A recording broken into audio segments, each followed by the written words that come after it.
Fala galera, aqui é o Maico da Despnet, do treinamento Como Fazer 30 Processos de Isenção por Mês. Nesse vídeo eu vou falar sobre vantagens entre as isenções para o taxista de ICMS e para a pessoa com deficiência. Já falei sobre esse assunto algumas vezes, mas eu vou focar especificamente numa questão do Marcelo Lima, que acha algumas coisas injustas e nós vamos debater um pouquinho esse assunto, tá bom? Então é isso aí. É novo no canal? Aproveita, clica aqui em inscrever-se, clica no sininho para ativar as notificações e ficar por dentro de tudo que a Despnet posta. Então vamos lá. Marcelo Lima fez o seguinte comentário e pergunta, né? Então, amigo, é mais vantajoso pelo plano de táxi, né, comprar o veículo com isenção, já que as pessoas com deficiência têm teto de preço e os táxis teto de motor. Por isso que eles compram Civic e Corolla e têm direito às duas isenções, né? IPI e ICMS, ele deve estar se referindo. Quando as pessoas com deficiência só têm direito de um com esses carros, então existe uma diferença para saber, uma diferença para melhor, né, para o táxi, né? Então ele está dizendo que o táxi se dá bem.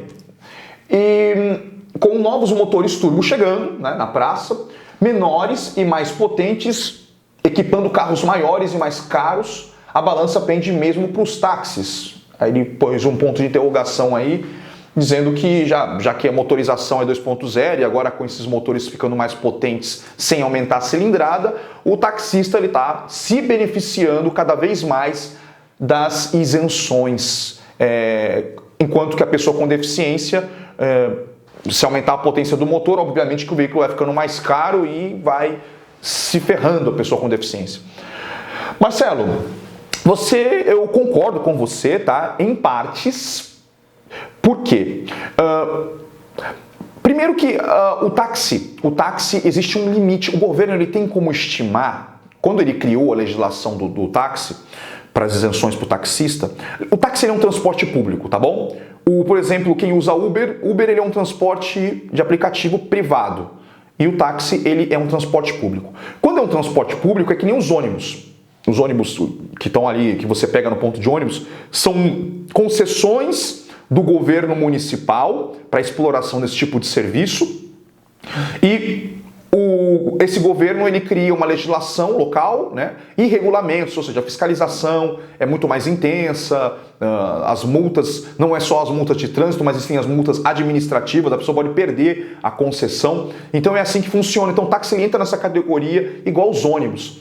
Já um motorista de aplicativo não entra, porque é privado, ele não tem a fiscalização do município, ele não tem que se preocupar com regulamentos, só tem que se preocupar com as regras de trânsito e os regulamentos do aplicativo particular, que também pode expulsar ele da exploração desse tipo de serviço. Então, o taxista, ele é possível, né? Como eu te falei, né? Quando existe o regulamento, legislação e concessão, existe um número. E, salvo engano, deixa seu comentário aqui embaixo, quem entende melhor disso, que um município ele tem que ter um táxi. A estimativa é um táxi para cada 1.000 pessoas.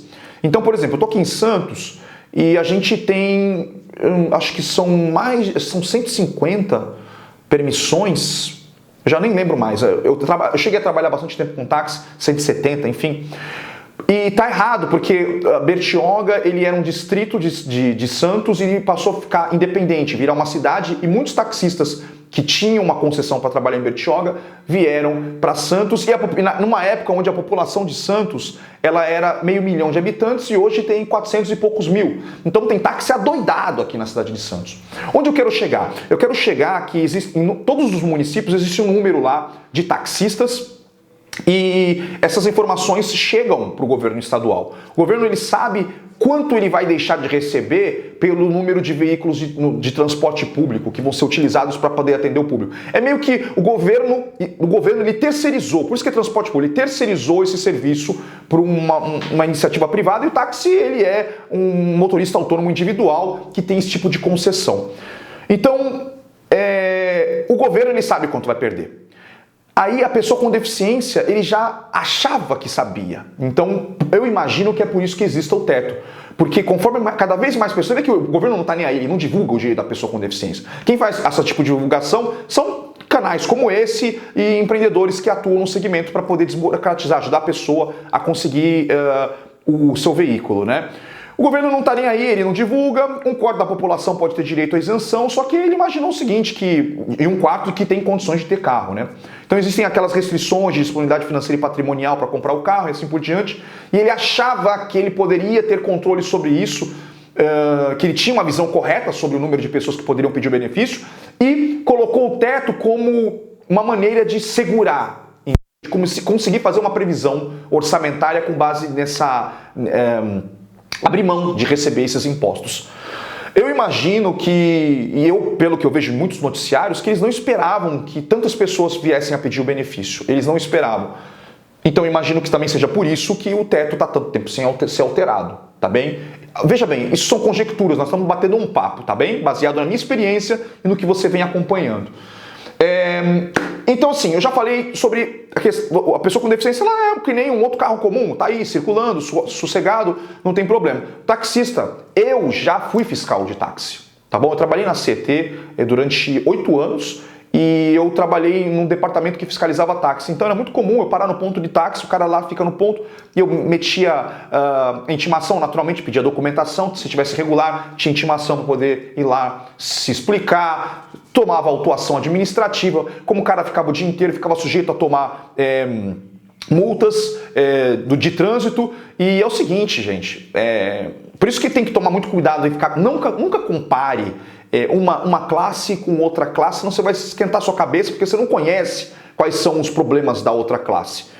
O taxista, daqui a 2 anos, quem ainda tem carro que foi comprado no benefício de 2 anos ou mesmo 4 anos, o seu carro ele vai valer um número baseado ali na tabela FIPE. O carro do taxista não vai valer isso aí.